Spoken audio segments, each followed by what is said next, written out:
ஆனாலும் தேர்தல் நேரம் இப்போ வருவாங்க, ட்ராமா நடிப்பாங்க, காசு கொடுப்பாங்க, ஒரு ட்ராமா கோஷி வந்து இறங்கும், இப்படியெல்லாம் நடிச்சு கிடிச்சு போட்டுட்டு ஏமாத்திட்டு போவாங்க. ஆனால் நிச்சயமாக நீங்கள் ஏமாறக்கூடாது. இந்த முறை தயவு செய்து ஏமாறாதீர்கள். ஏன்னா நடந்து கொண்டிருப்பது மிக மிக மோசமான ஆட்சி. வரலாற்றிலே இவ்வளோ மோசமான ஆட்சி நம்ம பார்த்தது கிடையாதுப்பா. எதுவுமே செய்யல, ஆனா கடன் மேல கடன் வாங்கிட்டு இருக்கிறாங்க தமிழக அரசு. திமுக ஆட்சிக்கு வருவதற்கு முன்பு தமிழ்நாட்டினுடைய நேரடி கடன் 4,54,000 கோடி நேரடி கடன். இன்னைக்கு எவ்வளவு தெரியுமா கடன்? 9,30,000 கோடி. இதுவும் 4.5 ஆண்டு. 4,54,000 கோடி கடன். அதாவது இப்ப நம்ம சுதந்திரம் அடைந்து 78 ஆண்டுகள் ஆகிறது.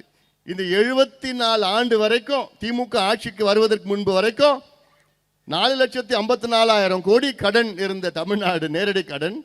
இவங்க இந்த 4.5 ஆண்டுகள்ல கிட்டத்தட்ட அப்படியே 2 மடங்கு அதிகம். கிட்டத்தட்ட 2 மடங்கு அதிகம். 9,30,000 கோடி கடன்.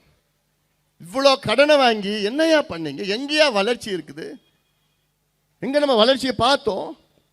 கடனை வாங்கி கொள்ளடிச்சு திமுக இப்படி கொள்ளடிச்சு நாசப்படுத்தி தமிழ்நாட்டை கலாச்சாரம் சீரழிவுகள். பெண்களுக்கு பாதுகாப்பு கிடையாது. விவசாயிகளுடைய நிலை ரொம்ப ரொம்ப மோசமா இருக்கு. மீனவர்களுடைய நிலை இன்னும் மோசமா இருக்கு. நெசவாளர்களுடைய நிலை ரொம்ப பாவமா இருக்கு. நேற்றைய முன்தினம் காஞ்சிபுரம் போயிருந்தேன். அங்க நெசவாளர்களுடைய நிலையை பார்த்தேன். நான் அங்க ரொம்ப மோசமா இருக்கு. ரொம்ப பாவமா எனக்கு ஒரு மாதிரி ஆயிடுச்சு உங்களை பார்த்த உடனே. 12 மணி நேரம் 13 மணி நேரம் ஒரு நெசவாளர், கைத்தறி நெசவாளர் பட்டு பண்ணிட்டு செஞ்சுட்டு இருக்கிறாரு. 13 மணி நேரம் வேலை செய்யணும் ஒரு நாளைக்கு. 2 கை 2 காலை பயன்படுத்தணும். 10 நாள் 12 நாள் வேலை செஞ்சா அவருக்கு கிடைக்கிறது எவ்வளோ? 5,000 ரூபாய் கிடைக்கும். இதுக்கெல்லாம் காரணம் திமுக. ஏன்னா யாரை பத்தியும் கவலை இல்லை, அவங்கள பத்தி தான் கவலை. அவங்கள பத்தி தான் கவலை. கொள்ளடிக்கணும், நாசப்படுத்தணும், அவ்வளவுதான். அதனால நிச்சயமாக இங்கே இருக்கின்ற மக்கள் அனைவரும் சேர்ந்து இந்த திமுக கொடுங்கோல் ஆட்சி, ஊழல் ஆட்சி, இந்த கஞ்சா ஆட்சி, சாராயம் ஆட்சியை வீட்டுக்கு அனுப்புகின்ற நேரம் வந்துவிட்டது. அதற்கு நீங்கள் எல்லோரும் ஒற்றுமையாக இருங்கள். இங்க நான் மீண்டும் சொல்றேன், இங்க நான் ஓட்டு கேட்க வரல. இங்க நான் உங்களுக்கு ஓட்டு கேட்க வரல.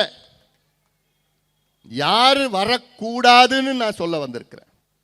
யாரு மீண்டும் ஆட்சிக்கு வரக்கூடாது, யாரு தமிழ்நாட்டை ஆட்சி செய்யக்கூடாது, அதை சொல்லத்தான் இங்கே நான் வருகை தந்திருக்கின்றேன். காரணம், இவர்கள் என்ன கூட தெரியாது, இவர்கள் உங்களுடைய உரிமைகள் என்னன்னு கூட தெரியாது. அந்த உரிமைகளை நாம் மீட்டெடுப்போம். சமூக நீதிக்கான உரிமை நமக்கு இருக்கிறது.